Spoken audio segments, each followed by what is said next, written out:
सभी को मेरा प्रणाम।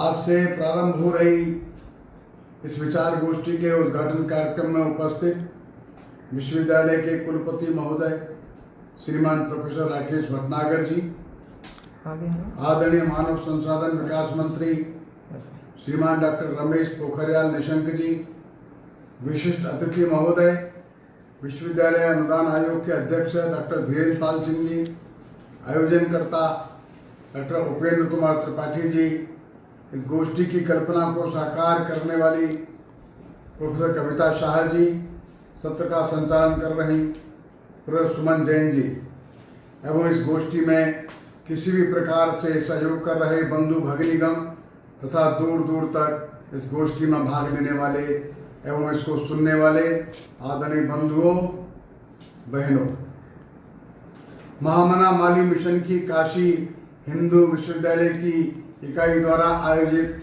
त्रिदिवसीय गोष्ठी में मुझको आमंत्रित करने का मैं हृदय से आभार व्यक्त करता हूँ।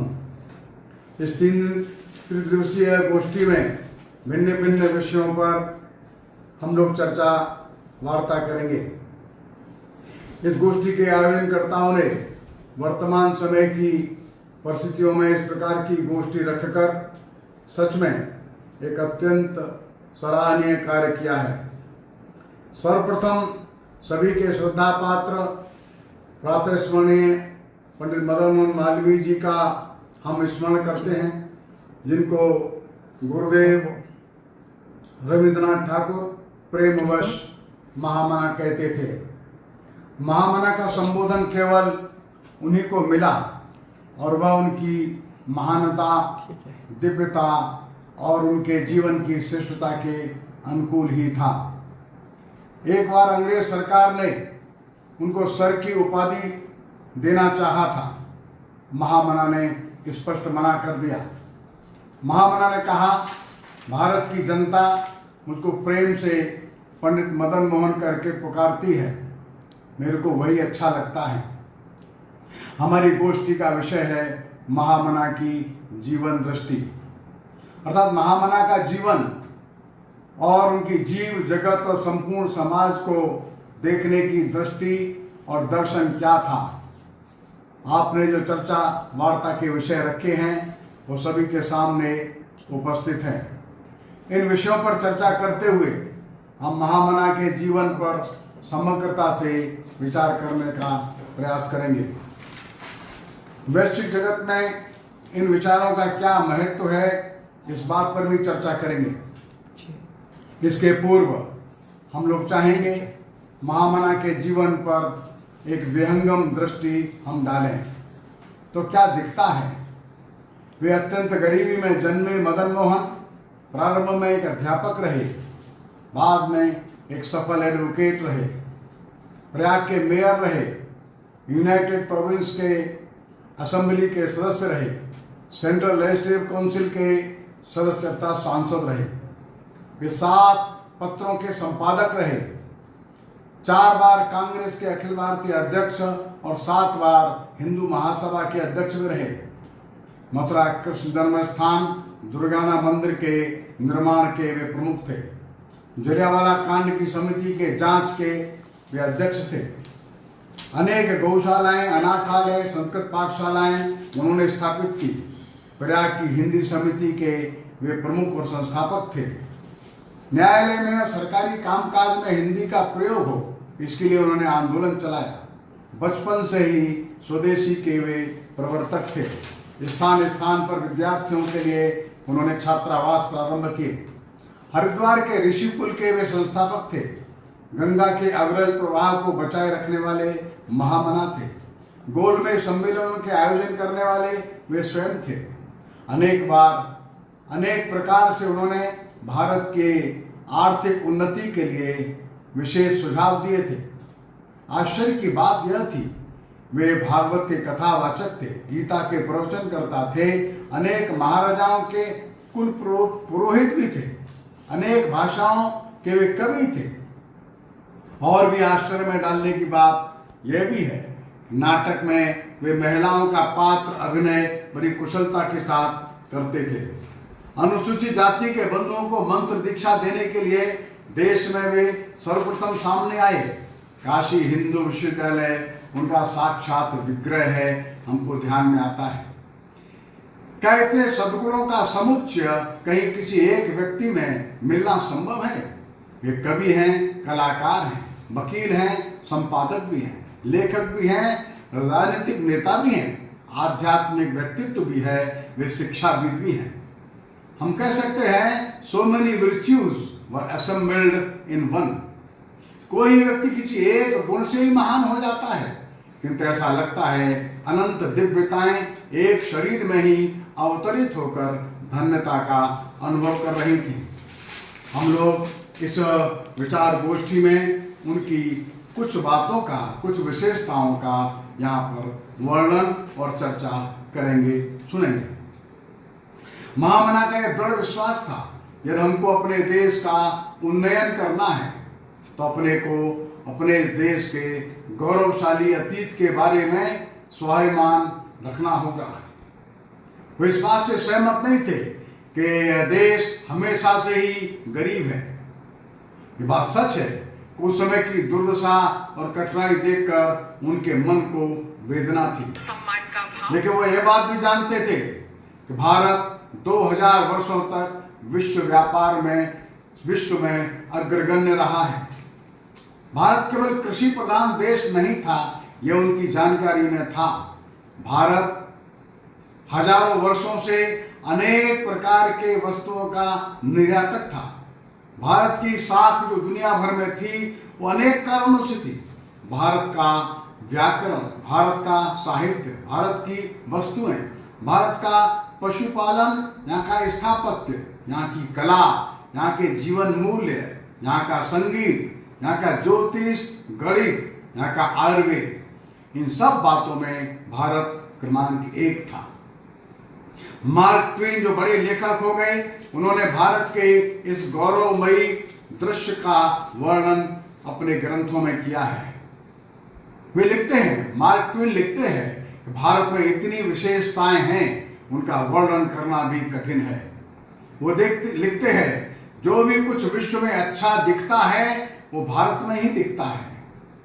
मैं उनके लेख का थोड़ा सा उल्लेख करता हूं।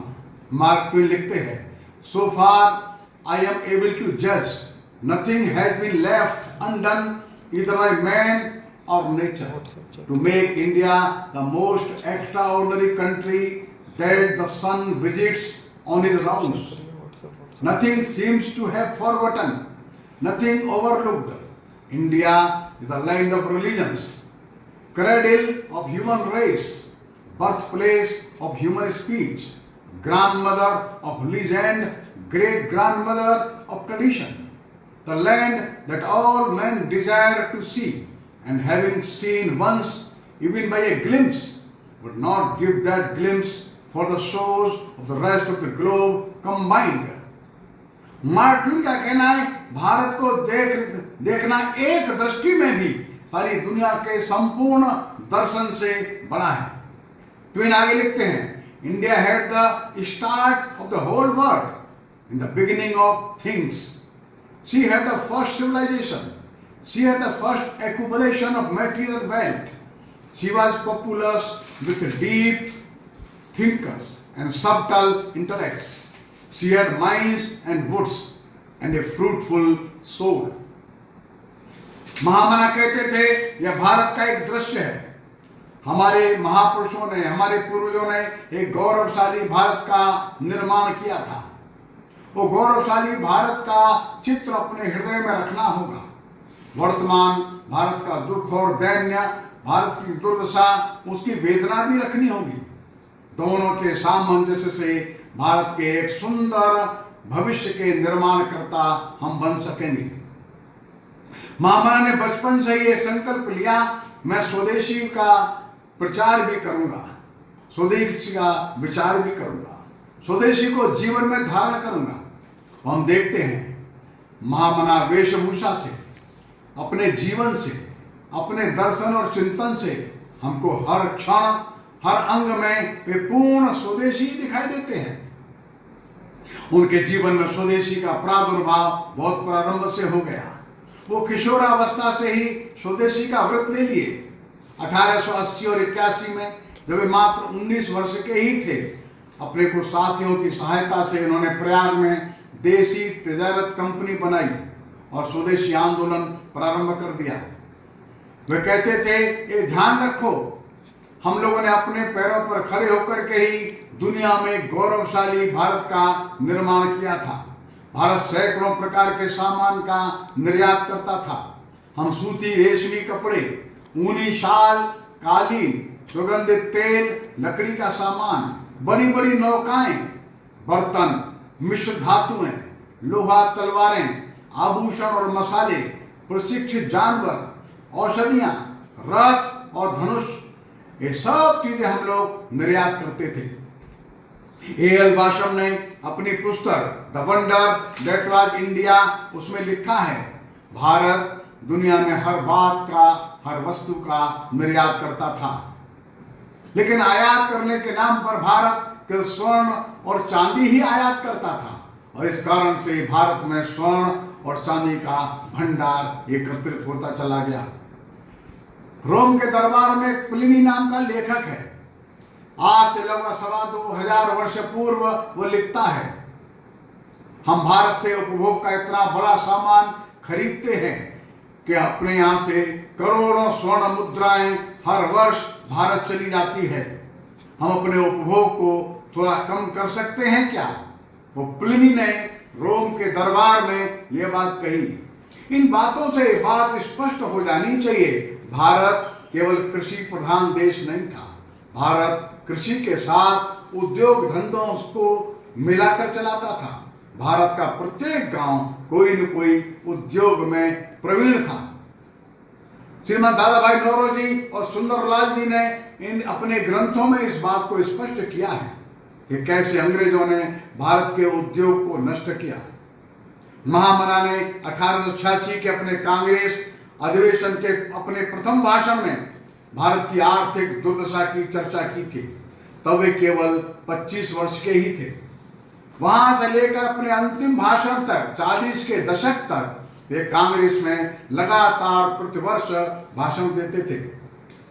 1907 में महामना ने प्रयाग में यूपी इंडस्ट्रियल एसोसिएशन की स्थापना की, स्वदेशी उद्योगों का वातावरण बनाया। 1932 में वाराणसी में मालवीय जी की अध्यक्षता में अखिल भारतीय स्वदेशी संघ की स्थापना की गई। काशी हिंदू विश्वविद्यालय की स्थापना के प्रारूप को बनाते समय 1905 में मालवीय जी ने देश की आर्थिक स्थिति की दुर्दशा तथा समाधान के लिए लघु उद्योग, कुटीर उद्योग तथा बड़े उद्योगों की स्थापना पर बल दिया। 1916 में टी.एच. हॉलैंड की अध्यक्षता में भारतीय औद्योगिक आयोग का गठन हुआ, तो उसमें महामना ही अकेले ऐसे थे तो नेता थे और उस आयोग के सदस्य थे। महामना ने अपनी रिपोर्ट में 52 पृष्ठों का एक अलग नोट तैयार करके हॉलैंड को दिया। उसमें प्राचीन भारत के उद्योगों का बड़ा वर्णन और भविष्य के भारत की एक सुंदर कल्पना आर्थिक दृष्टि से उसमें उन्होंने दी है। 1916 के अपने नोट में महामना ने देश में औद्योगिक नीति की मांग की। इंजीनियरिंग कॉलेज, मैनेजमेंट शिक्षा, पॉलिटेक्निक इंस्टीट्यूट, वैज्ञानिक अनुसंधान इस देश में प्रारंभ होने चाहिए। और एक आनंद की बात है, काशी हिंदू विश्वविद्यालय प्रारंभ होते ही महामना ने इन सभी प्रकार की शिक्षाओं तथा इन प्रशिक्षणों को अपने विश्वविद्यालय में प्रारंभ किया। काशी हिंदू विश्वविद्यालय को इस बात का गौरव प्राप्त है कि भारत ही नहीं, एशिया की कई इंजीनियरिंग की डिग्री इस विश्वविद्यालय ने पहली बार भारत में प्रदान की। यह महामना की दूरदृष्टि तथा उनका स्वदेशी प्रेम का सुंदर प्रतीक है। 1907 प्रांतीय काउंसिल के वक्तव्य में मालवीय जी ने कहा था, केवल कृषि प्रधान देश दुनिया में अन्य उद्योग धंधे वाले देशों के साथ प्रतिस्पर्धा में आगे नहीं आ सकता, और इसलिए भारत के प्रत्येक गांव को कहीं न कहीं स्वदेशी उद्योगों से सजाना होगा। महामना का स्वदेशी का संकल्प यह केवल आर्थिक दृष्टि से ही नहीं था, उनका आग्रह था हमारा स्वभाव, हमारा व्यवहार, हमारा आचरण, हमारा जीवन, हमारा चिंतन सब स्वदेशी भावों से अनुप्राणित होना चाहिए। महामना के सैकड़ों कार्यों में हमको शिक्षा के संबंध में काशी हिंदू विश्वविद्यालय उनके कीर्ति स्तंभ जैसा दिखाई देता है। विश्व में कोई दूसरा ऐसा व्यक्तित्व ढूंढना कठिन है जो इतनी विधाओं में प्रमुख हो, जो वकील भी हो, राजनीतिक क्षेत्र में भी, संपादक भी हो और कवि कलाकार भी, समाज सुधारक भी हो और पौरोहित जीवन का कीर्ति कलश काशी हिंदू विश्वविद्यालय हमारे सामने है। 1911 में अपनी वकालत जो 11,000 रुपए की उन दिनों थी, उसको छोड़कर 1946 तक अपने अंतिम समय तक वे भिक्षावृत्ति से जीवन यापन करते रहे। महामना जन्मे तो प्रयाग में थे, वहीं शिक्षा पाई थी और वहीं इलाहाबाद उच्च न्यायालय में एडवोकेट थे, किंतु उन्होंने काशी को विश्वविद्यालय के लिए क्यों चुना? काशी हिंदू विश्वविद्यालय की स्थापना के पीछे उनका उद्देश्य क्या था, यह महत्वपूर्ण है। महामना भारत के विगत 1000 वर्षों के इतिहास को देखकर दुखी थे। मेरे भारतवर्ष और मेरे हिंदू धर्म की क्या दशा हो गई? विश्व गुरु भारत, संपन्न भारत, विश्व को सांस्कृतिक तथा आध्यात्मिक ज्ञान देने वाला मेरा भारत आज किस स्थिति में है? विश्व को बार बार ज्ञान का और अध्यात्म का प्रकाश देने वाले हिंदू धर्म तथा उसके अनुयायियों का ये क्या हाल हो गया? समाज में भयंकर गरीबी, लंबी पराधीनता के कारण स्वाभिमान और आत्मविश्वास का घोर अभाव, अपने ही धर्म के प्रति अज्ञानता के कारण अविश्वास की गहराती भावना ने उनके मन को बेचैन कर दिया था। उन्होंने संकल्प लिया कि हिंदू समाज के वर्तमान दृश्य को बदलने के प्रयासों में ही यह जीवन समर्पित कर दूंगा।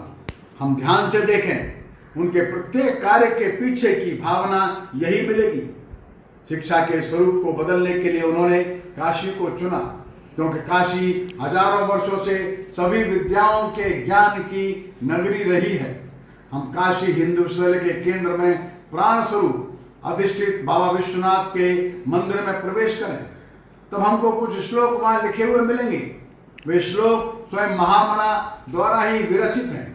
प्रथम श्लोक को हम ध्यानपूर्वक पढ़ें तो अपने को विश्वविद्यालय का उद्देश्य संज्ञान में आ जाएगा। प्रथम श्लोक में लिखा है, प्रसादाद विश्वनाथस्य काश्याम भागीरथी तटे, अर्थात बाबा विश्वनाथ के प्रसाद आशीर्वाद से काशी में गंगा के तट पर विश्वविद्यालय श्रेष्ठो हिंदू नाम मानवर्धना, एक श्रेष्ठ विश्वविद्यालय की स्थापना हो रही है हिंदू नाम के समृद्धि के लिए।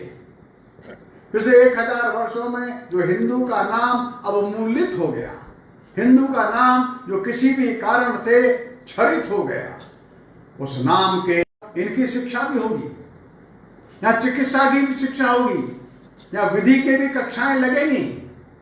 अंत में इसे महामना के स्वयं के हस्ताक्षर है। लेकिन विश्वविद्यालय का उद्देश्य स्पष्ट है, हिंदू नाम मानवर्धना, हिंदू के नाम को संवर्धित करना है, उसको प्रतिष्ठा दिलानी है और प्रतिष्ठा शिक्षा के माध्यम से ही बढ़ेगी। महामना देख रहे थे कि अंग्रेजों द्वारा जो शिक्षा दी जा रही है वो कहीं न कहीं हिंदुओं के अंदर के आध्यात्मिक धार्मिक भावों को जगाने के कार्य में कोई भी योगदान नहीं करती, अपितु उन भावों को नष्ट ही करती है। महामना शिक्षा के क्षेत्र में एक बड़ा संदेश देना चाहते थे।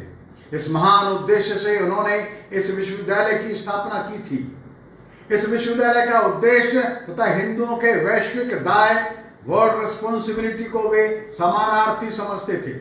एक दीक्षांत समारोह में वे कहते हैं, काशी हिंदू विश्वविद्यालय संसार में एक विशेष उद्देश्य और निश्चित कार्यक्रम लेकर उत्पन्न हुआ है। अपने मंदिर के ज्ञान में स्तंभों से अंधकार में पड़े हुए संसार को प्रकाश देने और मनुष्य मात्र को परम ज्योतिर्मय परमेश्वर की झांकी दिखलाने के लिए यह जन्म लिया है। महामना कहते थे, यह सरस्वती का मंदिर है। महामना का स्पष्ट मत था कि प्रत्येक विद्यालय या शिक्षा का केंद्र सरस्वती का मंदिर ही होता है। अर्थात यहाँ पर दोनों प्रकार की शिक्षाएं दी जाती है। प्रथम लौकिक शिक्षा अर्थात सांसारिक ज्ञान, वर्ल्डली नॉलेज, और दूसरा अलौकिक शिक्षा, आध्यात्मिक ज्ञान अर्थात स्पिरिचुअल विजडम। प्रत्येक लौकिक ज्ञान के पीछे एक आध्यात्मिक भाव बना रहना चाहिए। हम कोई सा भी विषय अध्ययन करें, हमको उसके साथ साथ आध्यात्मिक भाव भी विद्यार्थी के अंदर विकसित करना होगा। यही शिक्षा का हिंदू दर्शन है। लौकिक विषय अनेक हो सकते हैं, फिजिक्स है, केमिस्ट्री है, लॉ है, ज्योग्राफी है, इंजीनियरिंग है, मेडिकल साइंसेज है, आदि आदि। विषय कोई भी हो, उसकी आत्मा में आध्यात्मिक भाव होना चाहिए। ये सभी विषय वर्ल्डली नॉलेज की तरह ही हैं। ये विषय निश्चित ही सांसारिक जानकारियां देते हैं, यह आवश्यक है। प्रत्येक विषय की आधार भूमि अध्यात्म होगी तो वह ज्ञान लोक मंगलकारी होकर आगे बढ़ेगा। तो उस ज्ञान से किसी को हानि नहीं होगी और सभी के लिए कल्याणकारी होगा, कल्याण का ही सृजन करेगा। इसी कारण महामना ने कहा यह सरस्वती का मंदिर है। मंदिर कहते ही विश्वविद्यालय के सभी विषयों की आधार भूमि आध्यात्मिक हो जाती है। भगवान कृष्ण ने भी गीता में कहा है अध्यात्म विद्या विद्या नाम। इसका भाव यह है कि मैं सभी विद्याओं में अध्यात्म विद्या हूं, अर्थात सभी विद्याओं में मैं अध्यात्म विद्या के रूप में सन्निहित रहता हूं। यह आध्यात्मिक भाव मनुष्य को अनंत ऊंचाई तक ले जाने का सामर्थ्य रखता है। यह आध्यात्मिक भाव हृदय की गहराइयों को बढ़ाता है। डॉक्टर जगदीश चंद्र बसु जी ने जब कलकत्ता में एक बड़ा शोध संस्थान प्रारंभ किया तो वहां पर एक शिलालेख लिखकर लगाया गया। इस पर लिखा था इंडियन टेम्पल ऑफ साइंस।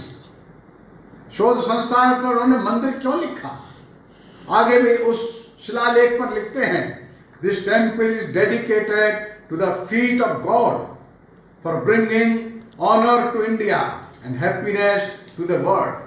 अर्थात यह मंदिर भारत के सम्मान तथा विश्व के समस्त प्राणियों के आनंद के लिए समर्पित है। यह है आध्यात्मिक भाव। डॉक्टर जगदीश चंद्र बसु तो वैज्ञानिक हैं, उनके शिष्यगण तथा सैकड़ों अन्य वैज्ञानिक भविष्य में वहां शोध करेंगे, नई नई बातें सामने आएंगी। उन नई बातों का उद्देश्य भारत का सम्मान तथा विश्व का मांगल्य यही प्रमुख रहेगा। यह है synthesis of worldly knowledge and spiritual wisdom. हम एक और घटना का वर्णन करना चाहेंगे। 13 मई 1998 बुद्ध मुस्कुराए। हमको ध्यान में होगा पोखरान 2 जब भारत ने अपना द्वितीय आणविक परीक्षण किया तब श्रीमान अटल बिहारी वाजपेयी जी ने लोकसभा में आकर घोषणा की थी बुद्ध मुस्कुराए। एटॉमिक एक्सप्लोजन और बुद्ध मुस्कुराए ये दो बातें आपस में विरोधी लगती हैं। एक और एटॉमिक एक्सप्लोजन जो महाविनाश का प्रतीक है, लाखों व्यक्तियों की हत्या का संदेश देता है, वहीं दूसरी ओर बुद्ध तो करुणा, दया, अहिंसा के साक्षात अवतार हैं। इन दोनों में तालमेल क्या है? एटॉमिक एक्सप्लोजन की संपूर्ण जानकारी रखना वर्ल्डली नॉलेज है या सांसारिक ज्ञान है या लौकिक जानकारी है? यह होनी चाहिए। किंतु बुद्ध मुस्कुराए का अर्थ है स्पिरिचुअल विजडम अर्थात आध्यात्मिक गहराई। संदेश यह है एटॉमिक एक्सप्लोजन से क्षमता रखने वाले लोगों के पास आध्यात्मिक ज्ञान भी है, अर्थात यह जो क्षमता है उसका उपयोग विश्व शांति के लिए ही होगा। महामना इस विश्वविद्यालय के माध्यम से शिक्षा जगत में यह संदेश देना चाहते हैं यदि केवल लौकिक ज्ञान वर्ल्डली नॉलेज दी और आध्यात्मिक भावों का विकास नहीं हुआ तो वह मनुष्य अधिक क्षमताओं वाला तो होगा, किंतु वह क्षमताओं का उपयोग मानवता के हित में ही करेगा यह आवश्यक नहीं है। अर्थात सरस्वती के इस मंदिर में सभी लौकिक शिक्षाओं को विद्यार्थी प्राप्त करेंगे, किंतु वे इन शिक्षाओं का उपयोग भारत के सम्मान की वृद्धि और विश्व के कल्याण के लिए ही करें। यह होगा सांसारिक ज्ञान तथा आध्यात्मिक भावों का संश्लेषण। This should be the synthesis of worldly knowledge and spiritual wisdom. तभी हम किसी परिपूर्ण मानव की कल्पना कर सकते हैं। हमारी शिक्षा का यही उद्देश्य होना चाहिए। हम इसको ऐसा भी कह सकते हैं, a perfect synthesis of both the physical sciences and the science of spirituality. कुल मिलाकर एक संपूर्ण मानव कैसा हो?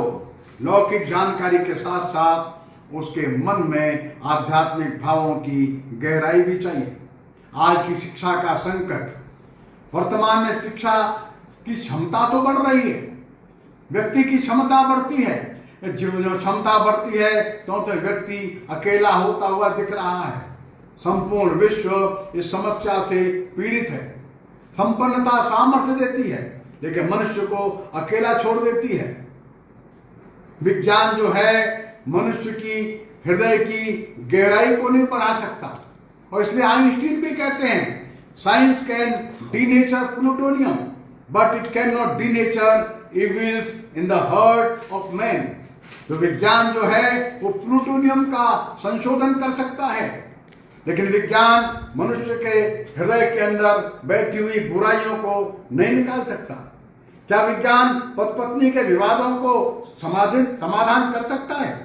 क्या विज्ञान करुणा, प्रेम, दया, त्याग, श्रद्धा, सहकार जैसे सद्गुणों को व्यक्ति के अंदर ला सकता है? एक शाश्वत प्रश्न है जो हमारी आंखों के सामने है। बर्ट्रैंड रसेल भी इसी बात की चर्चा करते हैं। रसेल कहते हैं आज के शिक्षा ने मनुष्य के अंदर गुणों का संवर्धन किया है। इंडिविजुअलिटी तो बड़ी है, इंडिविजुअलिटी ने एक अलग अलग ईगो उत्पन्न किया है। हर एक की इंडिविजुअलिटी और ईगो दूसरे से टकराता है, और इसलिए कोई भी दो बड़े विद्वान लोग जब आपस में आते हैं तो बिलियर्ड की गेंदों की तरह टकरा कर दूर चले जाते हैं। बर्ट्रैंड रसल इस बात से चिंतित है, क्या किया जाए? वर्तमान की जो लौकिक शिक्षा है दुनिया भर में इंडिविजुअल्स के अंदर एक नया ईगो पैदा करती है, जिसके कारण से वे दूसरे लोगों के साथ मिलने जुलने में दिक्कत करते हैं। और जैसे बिलियर्ड की गेंद केवल टकराने के लिए पास आती हैं और टकरा कर दूर चली जाती हैं, यह स्थिति याद हो गई है। काशी हिंदू विश्वविद्यालय और महामना का शिक्षा का जो दर्शन है हमको यह संदेश देता है, लौकिक शिक्षा के साथ साथ व्यक्ति के अंदर आध्यात्मिक भावों का सृजन होना चाहिए। दूसरा महत्वपूर्ण विषय जो है वो संस्कृति, सभ्यता और परंपराओं का है, जो आपके यहाँ चर्चा में जरूर रहेगा। महामना इस बात की चर्चा बार बार करते थे कि मनुष्य के अंदर संस्कार है यह सनातनता से आता है। मनुष्य के अंदर जो संस्कृति है ये संस्कारों से ही बनती है। जब कोई समाज अपने लिए सामूहिक रूप से कुछ श्रेष्ठ विचारों को स्वीकार करता है और उनको समाज में नीचे तक लाने के लिए कोशिश करता है, तो समाज उन विचारों को अपने आचरण में ले आता है। विचार तो अमूर्त होते हैं, लेकिन जब आचरण में आते हैं, व्यवहार में आते हैं, तो धीरे धीरे उन विचारों को हम लोग मूर्त रूप में समाज में आचरण व्यवहार के रूप में देखते हैं। लगातार पीढ़ी दर पीढ़ी, वंश दर वंश जब आचरण और स्वभाव और व्यवहार संस्कारों को पुष्ट करता चलता है, वे संस्कार एक नई संस्कृति को जन्म देते हैं। संस्कृति सैकड़ों हजारों वर्षों में निर्माण हो पाती है। उदाहरण रूप में हमारे पूर्वजों ने हजारों वर्ष पूर्व कहा था, आचार्य देवो भव। जैसे हम अपने जीवन में मिले हुए पुराने गुरुदेव को कभी देखते हैं, हम दौड़ कर जाकर उनका चरण स्पर्श करते हैं। कभी वैदिक ऋषि ने कहा था आचार्य देवो भव, लेकिन परंपरा से आज भी हमको वह बात कितनी गहराई तक मन में बैठी है। एक ऋषि ने कहा था मातृ देवो भव पितृ देवो भव। हमारे माता और पिता देवतुल्य है। भारत के अंदर माता और पिता का जो सम्मान है वो हमारी उन सांस्कृतिक मूल्यों के कारण से। हमारे कहा अतिथि देवो भव, दरवाजे पर आया हुआ कोई भी व्यक्ति है वो हमारे लिए अतिथि है, देवता के रूप में है। हमने कहा दरिद्र नारायण है, अर्थात जो अभावग्रस्त व्यक्ति है वो भगवान का ही रूप है। आज हम देख रहे हैं कोरोना का संकट है, सारे दुनिया भर में है, भारत में भी है, लेकिन भारत के लोगों का व्यवहार कुछ भिन्न है। लाखों लोग अपने घर से संपत्ति लेकर के खड़े हैं, लाखों करोड़ों लोग, ऐसे करोड़ों लोगों को भोजन करा रहे हैं जिनको उनकी आवश्यकता है। दुनिया में कोई देश ऐसा क्या दिखाई देता है आपको जो अभावग्रस्त लोगों के लिए अपने घर में खाना बना करके आगे आया हो? सारे देश में आज लाखों और करोड़ों लोग अभावग्रस्त लोगों के लिए सामने आए हैं भोजन लेकर के। उसके पीछे हमारे एक सांस्कृतिक अधिष्ठान है। हमने कहा दरिद्र नारायण है, अभावग्रस्त है वो नारायण है, परमात्मा के रूप में हमारी आंखों के सामने आया है। अपने को अपने सामर्थ्य से उसकी सेवा करनी चाहिए। हमने कहा मातृवत परदारेषु, कोई भी महिला है हमारे लिए मां स्वरूपा है। वो संस्कार हमारे मन में आज तक गहराई तक बैठा है। और एक बार जब बंकिम बाबू को वायसराय जी ने कहा हम आपको नौकरी देते हैं, आज आप ज्वाइन कर लीजिए, वो मजिस्ट्रेट की नौकरी बंकिम बाबू को मिल रही थी। बंकिम चंद्र चट्टोपाध्याय ने कहा नहीं, मैं अपनी माँ से पूछ करके आता हूं, माँ से अनुमति लेने के बाद यह नौकरी में ज्वाइन कर सकता हूं। वायसराय को बड़ा आश्चर्य हो गया, ऐसी क्या खास बात है इसमें, तुम अपनी माँ से पूछ करके क्यों आओगे? अगले दिन बंकिम बाबू ने अपनी माँ से अनुमति लेकर वो नौकरी ज्वाइन की।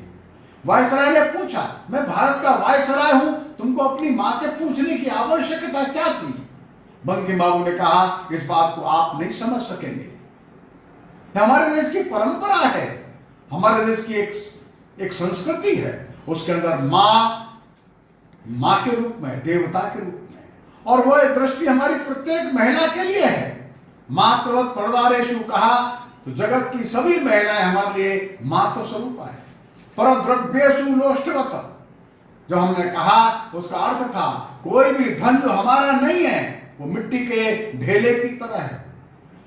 विश्व के इतिहास में भारत के लोग आज भी इस प्रतिष्ठा पर है, जब भी भारत के पास शक्ति आई, भारत ने कभी भी जाकर के दूसरे देशों को लूटा नहीं। और दूसरे देशों के उदाहरण स्पष्ट है, जब भी उनके पास शक्ति आई उन्होंने गरीब देशों को या कमजोर देशों को लूट लिया। पर द्रव्येषु लोष्टवत हमारे संस्कारों में गहरा बैठा था।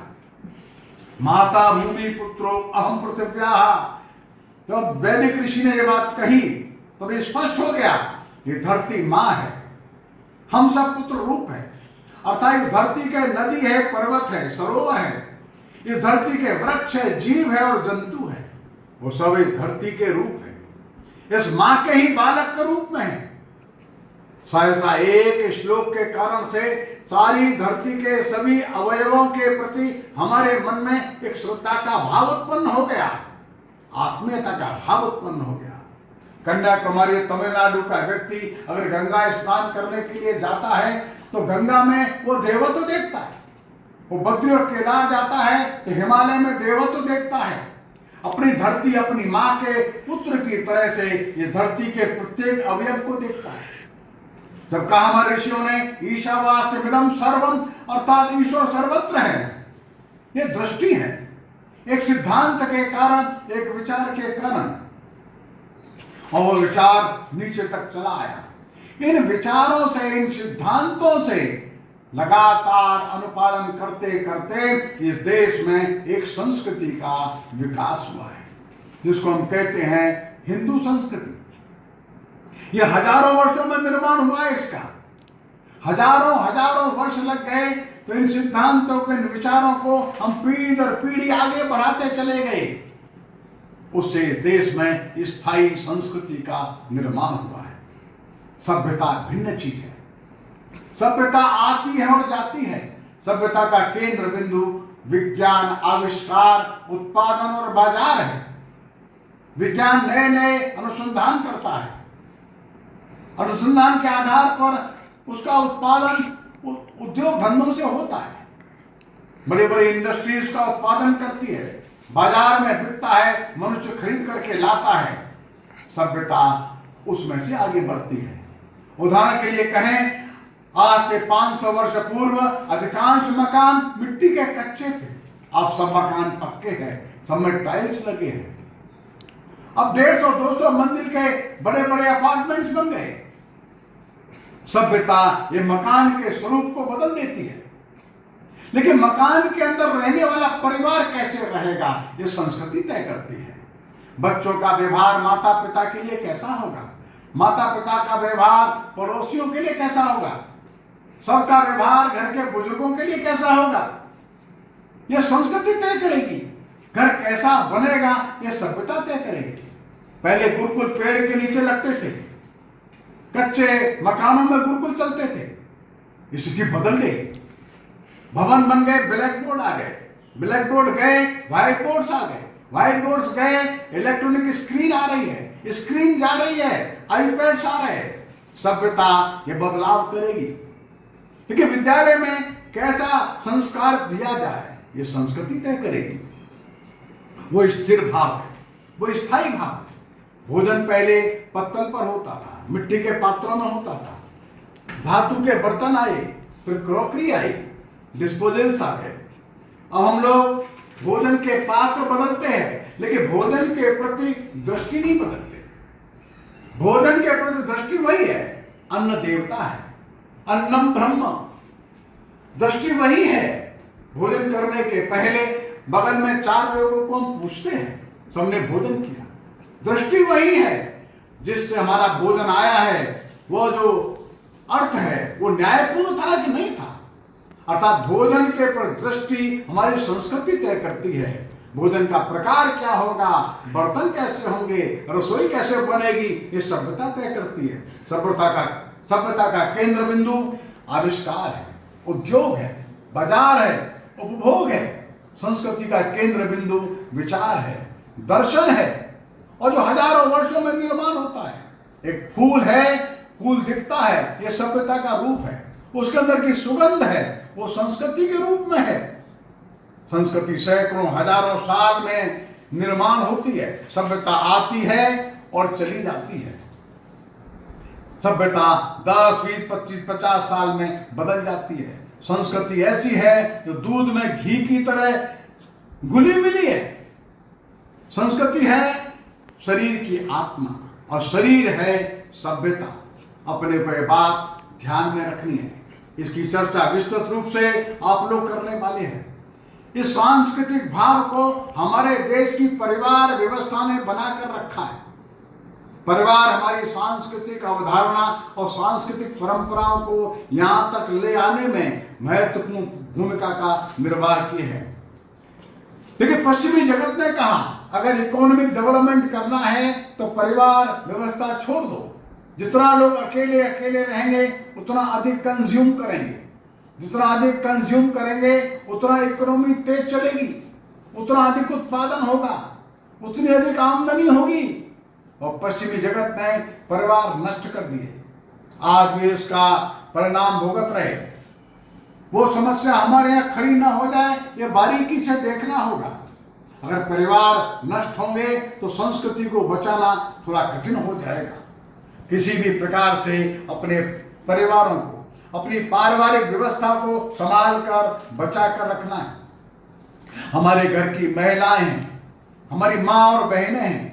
उन्होंने महासंकट के महाविकट काल में भी जब 1000 वर्षों तक सारी व्यवस्थाएं ध्वस्त हो गई थी, उसमें पारिवारिक व्यवस्थाओं के अंदर सांस्कृतिक जीवन मूल्यों को संभाल कर बचा करके रखा। हमारे परिवारों में माँ का, बहन का स्थान है, वो महत्वपूर्ण है। महामना इस बारे में बहुत जागरूक है। वे स्वयं जब कभी कोई कार्य नया करते थे तो भगवान विश्वनाथ के पास जाकर अनुमति मांगते थे। कहीं जाते थे मंदिर में जाकर अनुमति मांगते थे, लेकिन उसके बाद अपनी पत्नी के पास आकर बैठकर वहां अनुमति लेते थे। कभी कभी ऐसा भी हुआ उनकी पत्नी ने मना कर दिया, उन्होंने वो कार्य छोड़ दिया। आज समाज में दोनों बातों को संभाल करके रखना है। माता और बहनों का सम्मान हमारे घर में, हमारे परिवार में बना रहे। हम जहाँ कार्य करते, विद्यालय में, कार्यालय में, कहीं पर भी वहाँ महिलाओं का, बहनों का, माताओं का सम्मान बना रहे, पारिवारिक व्यवस्था बनी रहे। अन्यथा कुछ दिनों पूर्व हम लोगों ने बंबई का आशा साहिनी का एक केस पढ़ा होगा। अन्यथा हजारों लाखों लोगों के लिए ओल्ड एज होम खोलने होंगे। वो एक विकृत और बड़ी कष्टदायी दुखदायी व्यवस्था होगी। मुझको विश्वास है महामना के प्रति श्रद्धा रखने वाले लोग सांस्कृतिक जीवन मूल्यों का पर्याप्त संरक्षण करने के ऊपर विचार करेंगे और पारिवारिक व्यवस्था और जिसकी धुरी माता और बहनें हैं इस पर पर्याप्त ध्यान देंगे। सारी धरती बुखार से पीड़ित है। सभी वैज्ञानिक इस पर एक मत हो गए हैं कि धरती को बुखार आ गया। हर साल धरती का तापमान थोड़ा सा बढ़ जाता है। हम 10,000 साल में निर्माण हुआ कोयला एक दिन में फूंक देते हैं। 10,000 वर्षों में निर्माण हुआ तेल हम एक दिन में जला रहे हैं। ग्रीन हाउस गैसेस बढ़ रही है। CO2 का मोनोऑक्साइड का कंसंट्रेशन बढ़ रहा है। जंगल घट रहे हैं। हजारों वनस्पतियां गायब हो रही हैं। हजारों प्रजातियां जीव जंतुओं की वे समाप्त हो रही हैं। मौसम बदल रहा है। जहां रेगिस्तान वहां बाढ़ आती है, जहां बाढ़ आती वहां रेगिस्तान हो रहा है। बरसात अव्यवस्थित हो गई है। मानसून अपना रौद्र रूप दिखा देता है। ऐसा क्यों हो गया? सभी इस बात पर भी एक मत है, मनुष्य ने कुछ अधिक उठा लिया। मनुष्य ने अपनी आवश्यकताओं से ज्यादा जमीन के गर्भ में से निकाल लिया। धरती करोड़ों करोड़ों लोगों का पालन कर सकती है, करोड़ों लोगों की आवश्यकताओं की पूर्ति कर सकती है, लेकिन एक व्यक्ति की भी तृष्णा की पूर्ति नहीं कर सकती। महामना की जीवन दृष्टि हम बारीकी से देखें कैसे वे उपनिषद का सूत्र है, तेन त्यक्तेन भुंदी था, अर्थात तुम्हारे पास जो भी कुछ है उसमें से पहले दान दे दो। समाज के उन लोगों के लिए दे दो जिनको सर्वाधिक आवश्यकता है। जो शेष बचा है उसमें अपनी पूर्ति करो। ये वैदिक दर्शन था। महामना उसके साक्षात प्रतीक थे। अर्थात एक एक वस्त्र को भी बार बार सिल करके उपयोग में लाते थे। काशी हिंदू विश्वविद्यालय के उनके संग्रहालय में आप जाकर के देखिए, वो पुराने पुराने वस्त्रों को फिर से सिल करके पहन। क्या उनके पास पैसे की कमी थी? वो 11,000 रुपए की वकालत छोड़ करके आए थे, लेकिन उन्होंने एक दर्शन हमारे सामने रखा। दर्शन मितव्ययी होना चाहिए, व्यक्ति मितव्ययी हो। और इसलिए काशी हिंदू विश्वविद्यालय के अंदर हम ऐसे अनेक पुराने प्राध्यापकों को स्मरण करते हैं। जैसे उडप्पा साहब थे, स्वयं राधा कृष्णन जी थे, जो जितना वेतन मिलता है उतना भी नहीं लेते थे, और लेते थे उसमें से भी विद्यार्थियों की सहायता करते थे। अपने लिए कम से कम लेना, बाकी को समाज के लिए छोड़ देना। क्या यह दर्शन सारे विश्व को हम लोग दे सकते हैं? विश्व अत्यंत कठिन स्थिति में आज खड़ा है। तो सभ्यता का संकट, पर्यावरण का संकट मनुष्य ने स्वयं खड़ा किया है। सारी धरती गर्म हो रही है, ग्लेशियर पिघल रहे हैं, ध्रुवों की जो बर्फ है वो पिघल करके समुद्र में आ रही है। क्या है समाधान? एकमात्र है, जितना आवश्यक है हम उतना ही व्यय करें। एक बड़ा संकट और हमारी आंखों के सामने है। अभी जो कोरोना का संकट है, महामारी के रूप में विश्व देख रहा है, उसका कारण क्या है? ये कहां से आया? चाइना ने पिछले कुछ वर्षों के अंदर 9 प्रकार के वायरस दुनिया को दिए हैं। उन सब का जन्म कहीं न कहीं मांसाहार से हुआ। कहीं न कहीं वहां पर जो कत्ल खाने हैं या वे बाजार जहां पर पशुओं का मांस बिकता है वहां से निकला। सारे विश्व के सभी प्रयोगशालाओं में अब ये निश्चित हो गया है कि चाइना ने 9 प्रकार के वायरस पिछले 20 वर्षों में दुनिया को दे दिए। इस मांसाहार ने एक विभत्स रूप लेकर हमारे सामने एक अनोखा दृश्य प्रस्तुत किया है। महामना और गांधी जी स्वयं दोनों का जीवन जितना अधिक शाकाहारी होगा उतना अधिक स्वस्थ होगा, उतना अधिक मनुष्य वैचारिक दृष्टि से और अधिक मजबूत बनेगा। मन के विचार मांसाहार के साथ साथ कैसे होते हैं, इस पर भी बड़ी व्यापक खोज हो चुकी है। मनुष्य का शरीर भी, मनुष्य के इंटेस्टाइन है, मनुष्य के दांत हैं, मनुष्य के गैस्ट्रिक जूसेस है, मनुष्य की जीभ है, पानी पीने का तरीका है, ये सब शाकाहारी प्राणियों की तरह है। लेकिन मनुष्य ने मांसाहार को भी जीवन में ले आया। आज पुनर्विचार का विषय है, हम कितना मांसाहार का प्रयोग करते हैं। सारी दुनिया विचार कर रही है, और अधिक मांसाहार बढ़ा तो धरती भी जहरीली हो जाएगी। तो धरती को जैविक खाद चाहिए, उसको देने वाले जानवर कट जाएंगे। तो रसायनों पर आधारित कृषि क्या उत्पन्न करेगी, ये भी एक बड़ी चिंता का विषय हमारी आंखों के सामने है। महामना का संदेश इसमें स्पष्ट था। एक समय था जब महामना ने इस विश्वविद्यालय को प्रारंभ किया था, तो अनेक छात्रावास इसमें ऐसे थे जिन छात्रावासों के निर्माणकर्ताओं ने जो धन दिया था, वो इस शर्त पर दिया था, हमारे छात्रावास में मांसाहार कभी नहीं होगा। विश्वविद्यालय के अंदर उनके प्रामाणिक पत्र उपस्थित है। महामना शाकाहार के प्रबल समर्थक थे। आप लोग चर्चा करने वाले हैं योग और आयुर्वेद के ऊपर भी। आज से लगभग 250-300 वर्ष पूर्व जब पहली बार भारत से उपनिषद विदेश में गए, दाराशिकों ने उपनिषदों का प्रथम अनुवाद पर्शियन में किया था। पर्शियन से बाद में वे फ्रेंच में, लैटिन में, इंग्लिश में, जर्मन भाषा में ट्रांसलेट हुए। और जो दुनिया ने उपनिषदों को पढ़ा, तो शोपेनहावर तो उपनिषद की प्रति अपने सिर पर रखकर नाचने लगा। क्या दुनिया में इतना श्रेष्ठ विचार भी कोई हो सकता है? हजारों हजारों विद्वान उपनिषदों के पीछे खड़े हो गए। हजारों विद्वानों ने गीता पढ़ी तो गीता के प्रशंसक हो गए। जब वेदों के मंत्र और वेदों के सूक्त पढ़े तो आश्चर्यचकित हो गए।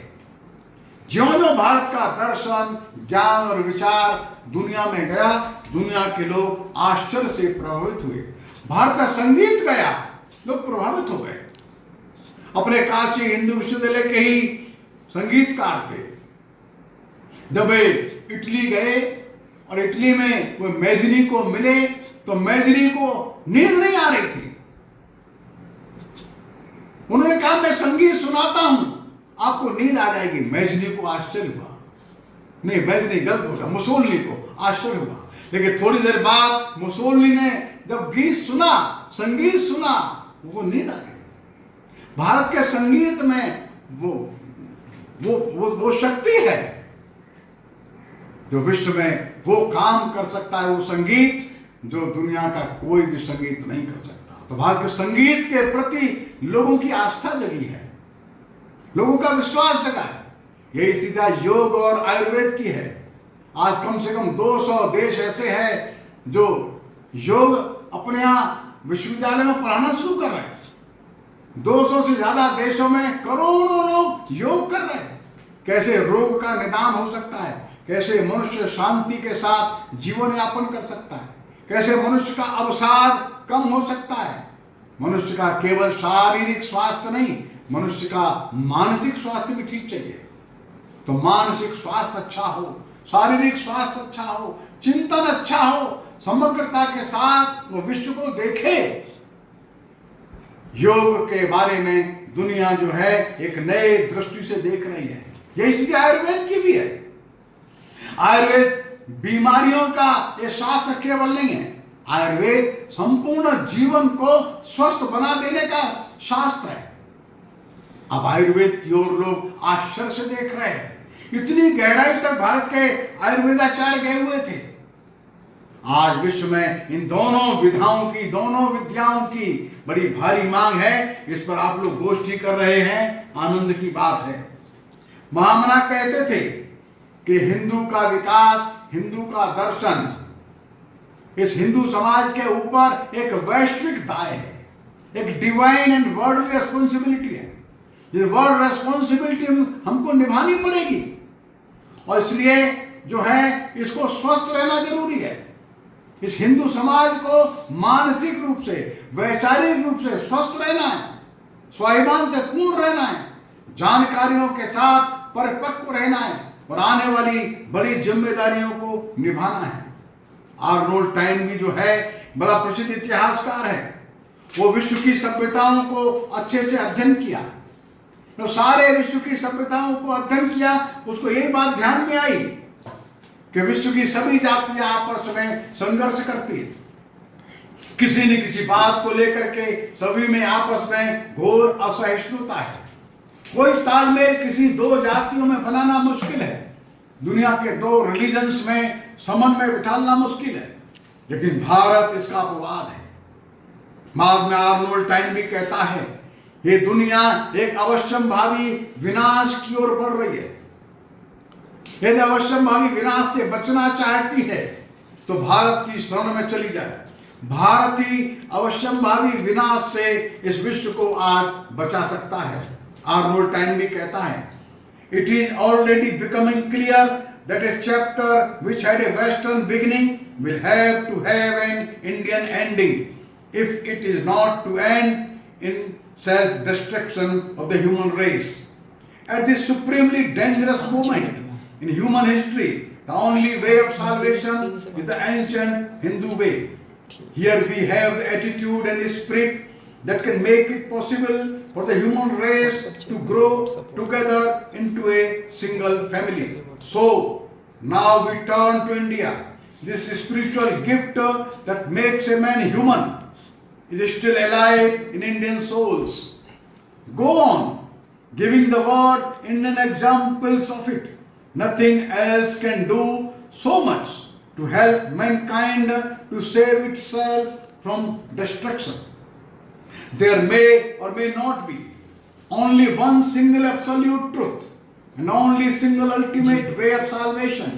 We don't know, but we do know that there are more approaches to truth than one and more means of salvation than one.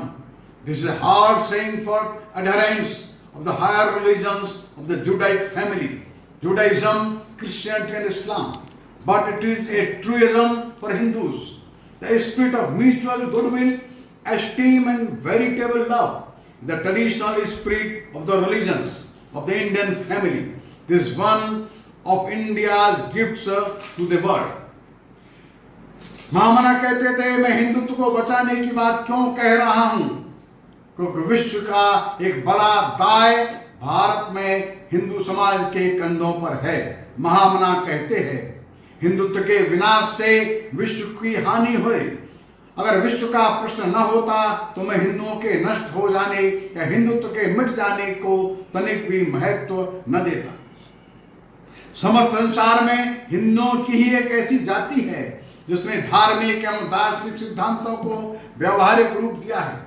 वही एक ऐसी जाति है जो न केवल आत्मा की अमरता पर विश्वास रखती है, बल्कि अनेकता में एकता को भी प्रत्यक्ष देखती है। ये ऐसे तत्व हैं जिन्हें आज नहीं तो कल, कल नहीं तो परसों समस्त विश्व अपनाना चाहेगा। एक दूसरे अध्यात्म की ओर प्रवृत्त होना पड़ेगा। उस समय यही हिंदू जाति उसे मार्ग दिखलाएगी। यदि यही मिट गई तो क्या होगा? मानव जाति को फिर क ख ग से प्रारंभ करना होगा। है कोई ऐसी जाति जो भारत में सुरक्षित मानवता की इस निधि की रक्षा की जिम्मेदारी ले सके? लोग बिना समझे बूझे ही इसके शास्त्रों का मजाक उड़ाते हैं, बिना इसकी गहराई का अंदाज किए हुए ही। अरे, हिंदुत्व का परित्याग करके भारतीय राष्ट्रीयता जीवित नहीं रह सकती। आधार सुरक्षित रहना चाहिए। यहाँ न तो संकरता अभीष्ट है और न दुर्बलता, क्योंकि आदर्श की प्रतिष्ठा वही इसके द्वारा ही होती है। हिंदू शब्द कतई सांप्रदायिक नहीं है, यह अपने में एक विराट दर्शन और भावना को संजोए हुए है। यह महामना का हिंदुत्व के लिए एक संदेश है। आप लोग ऐसी गोष्ठी कर रहे हैं। कई दिन चलने वाली इस गोष्ठी में आप लोग अनेक विषयों पर विचार करेंगे, लेकिन महामना का जो मौलिक दर्शन है वो सदैव ध्यान में रखना। वो क्षेत्र कोई सा हो, महामना ने उसमें एक दृष्टि दी है। वे एडवोकेट थे, लेकिन उन्होंने अपने जीवन में कभी ऐसा कोई मुकदमा नहीं लिया जो उनको मालूम था ये झूठ है। कोई मुकदमा उन्होंने ऐसा भी नहीं छोड़ा जो उनको मालूम था सच है और लड़ा जाना चाहिए। चोरी चोरा का केस हमको मालूम है। चोरी चोरा में कुछ अंग्रेज अधिकारी तथा कुछ पुलिस के लोगों की वहां कोठरी में बंद करके लोगों ने हत्या कर दी। मुकदमा चला, सैकड़ों लोगों को फांसी की सजा हो गई। गांधी जी अहिंसा के प्रवर्तक थे और ये गांधी जी की अहिंसा इस सिद्धांत के कारण कोई भी बड़ा वकील इस केस को लेने को तैयार नहीं हुआ। फांसी की सजा जिनको भूल गई वे लोग परेशान थे, वे महामना के पास आए। महामना ने कहा इस केस को हम लड़ेंगे। महामना ने केस लड़ा और इलाहाबाद का जो हाई कोर्ट इस बात का साक्षी है, महामना ने केस लड़ा और अधिकांश लोगों को फांसी से मुक्ति दिला दी।